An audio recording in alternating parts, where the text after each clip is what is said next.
Yo, what's up guys? I'm alleging Tuna and this is Tuna's Tips. Today we're going to be covering routes because we've had a lot of questions during the live stream and in Discord about routes. How do we make them? How do we get access to them? What are they about? We're going to dive in. I've checked out some stuff on Reddit, also from my own personal experience, since I do have access to routes for their creation, and I've made some and I've gone and explored a little bit of them. So let's head on over to that VOD and see what's up. So right now I've got my current gameplay right here that's covering the VOD. If you don't know where routes are, go into your, see if you have access to routes, go into your me section, show your trainer card and go scroll down. You'll get to a section about routes. You'll have your route badge, your under review, something that's all messed up right there, but go to your created. If you can create routes, it'll show you if you can create routes or not. You'll have that button right there for create new route. You can see I've got one published.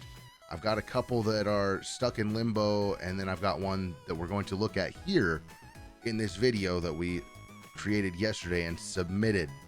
I have gotten credit for doing routes. We've done the follow 3 routes. We can get our incense there. I have found a Zygarde, but I have not found a Zygarde cell yet. I do know what they look like. I guess it's supposed to look like a small, like a bright white Pokemon is trying to spawn, and it's just a glowing white orb on the map. I had one spawn, but I didn't click on it in time and it disappeared. So let's see. So routes, I think everybody who had access to routes or who has access to create routes participated in Wayfair. So if you've stopped by the live stream before over at twitch.tv/allegingtuna, I'll put the link to that down in the description. But if you stop by the live stream there, you know that we do quite a few Wayfair reviews on there, trying to help you guys understand how to submit Pokestops.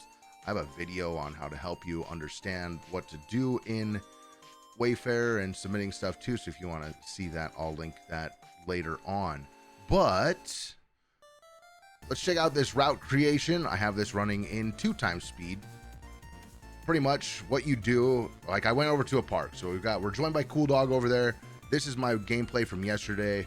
You go up to your target Pokestop, because with a route, you need to start and end at a Pokestop. It doesn't need to be the same Pokestop. You can have it be the same Pokestop. So if you want to walk like a loop and come back, or if you want to go from one point to another Pokestop and have that be your route, then you can do that. So right there in that section, right where we popped up when we started up the route, you'll get, here you go, you get your route right here. You'll go to the Pokestop that you want to go to. You pull up your route menu, you create, it'll have you select, it'll pull up all the Pokestops like this. Select one as your start point, select one as your end point. So there's a start point. Then it wants to select our endpoint. We've got a start and end point. Right here, you're probably going to get this error message every time when you have a start and end point that are the same. Just click yes, okay? Because all this is saying is you aren't ready to record, or like you're too close. Hold on a sec. It's not this one. You do your recording. Once you get past that, it says you get another error that says that that right here, that your route doesn't meet the minimum length. So, and that has to do with starting and stopping at the same Pokestop. So just resume recording. All right, just go do your route after you select your start and end point, then go do your route. Okay, so we do that. We start up our route.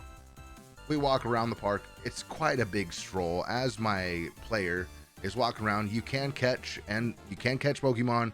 You can spin stops. You can see on the map, see how it's putting like a little path below me, below my trainer right there on my avatar. You can see like the route or the little path that I've been walking. So that's the trail or the route that other trainers, when they go to explore your route, they will have to follow that pretty close. Like you can be off a couple kilometers in either direction, but they need to stay somewhere around that beaten path that you are showing them or that you would like people to walk. All right, so if you have access to routes and you submitted some on the 22nd, 23rd, or 24th of June like I did, they might be stuck in limbo. I was double checking there. I was dude, I was mesmerized by that Lotad spawn.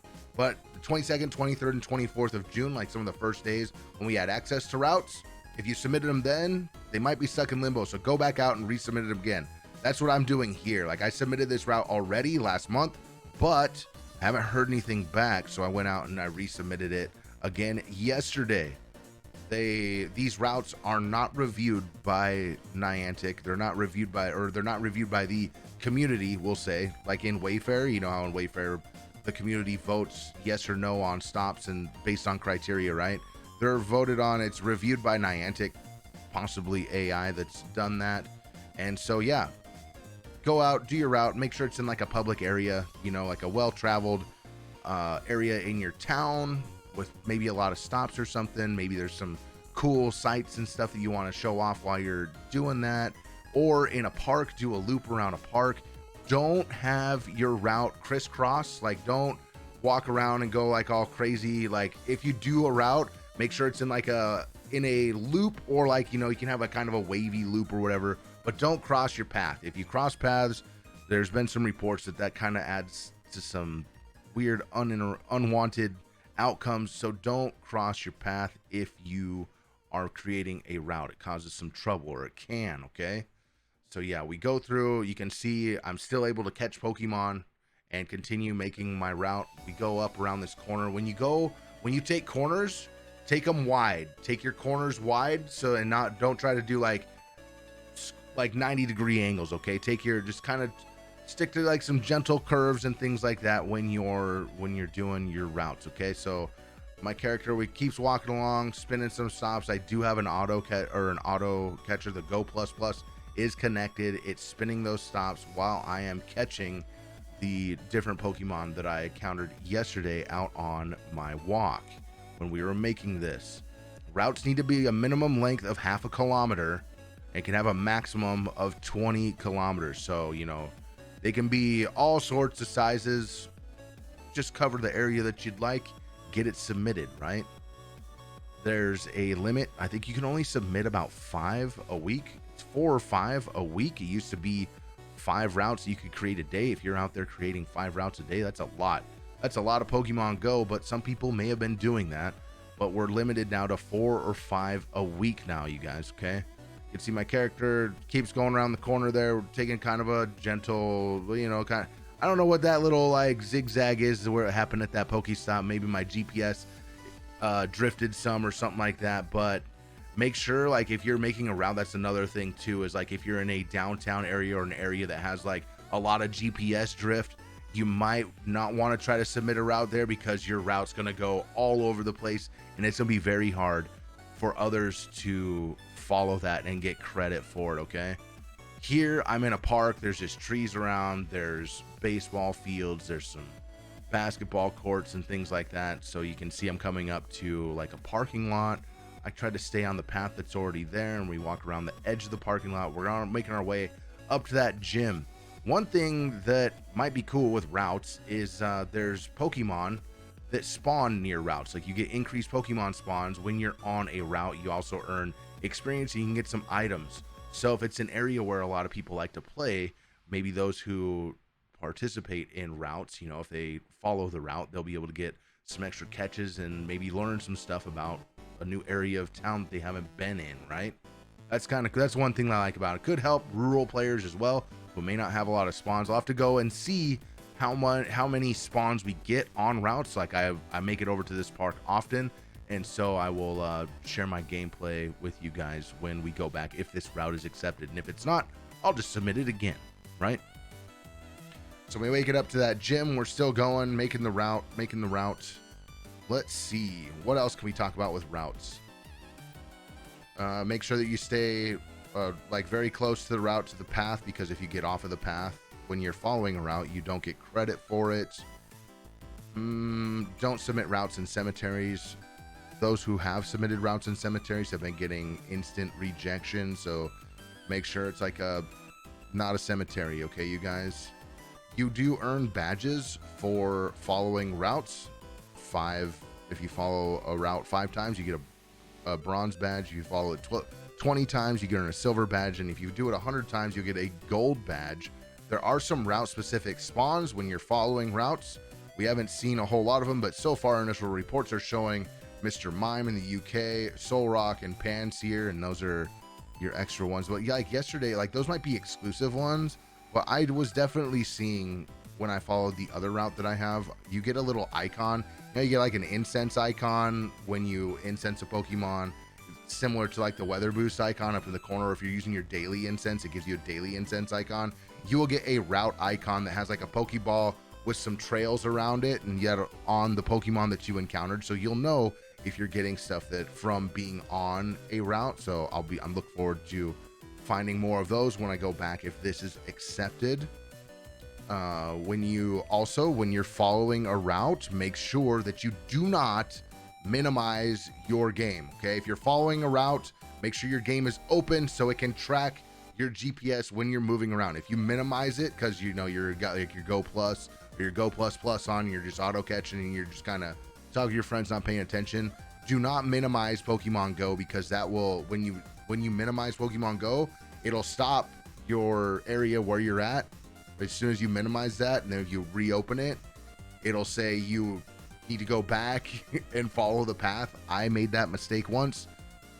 I make these mistakes so that you guys don't have to, okay? So don't minimize your game. It looks like coming up to the end of the route creation there.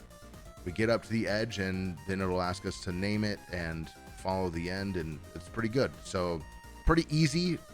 Make a start point, make an end point, walk the route, submit it, name it, put some tags on it, give it a good description, describe kind of what's around, maybe describe, you know, what you might see along the way, and that's what you do. Send it in and hopefully it gets accepted, right?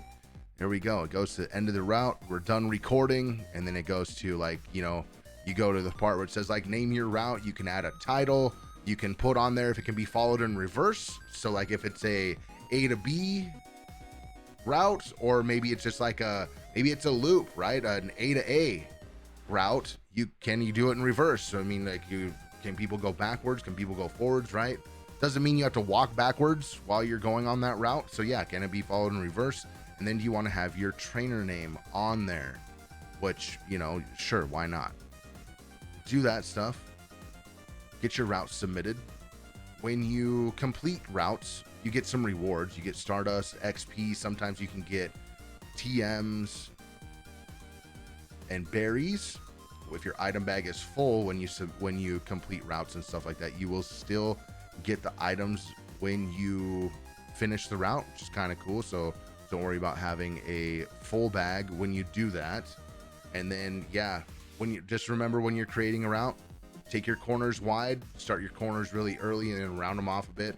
Walking in a circle is the best way for pathing to make a square. It's not foolproof and it's kind of annoying, but you know, create your routes and you'll experiment with it a little bit, right? Let's see. Don't ever have your diagonals. Don't cross paths. That's really bad.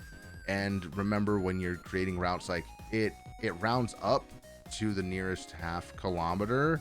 So when you get to 4.5 kilometers, like if you're making a route, try to make it as close to that half a kilometer mark as possible. Because if you end at like a 0.45 kilometers, it will round up the total length of that path to half a kilometer. And then so if somebody goes through and completes that route, or they get to the end of the route, it'll say you need to travel further. And like the workaround for it right now is when you get to the end of the route, say continue walking, and then just go and walk some circles real quick to get some more steps in there for that route. But yeah, thanks for joining us for routes. I hope some of that helps. If you have any more questions, remember the link down below. Come on over to Twitch TV, ask some questions, you know, get into some raids. You guys have been awesome. Stay safe out there, and we'll see you next time. Peace.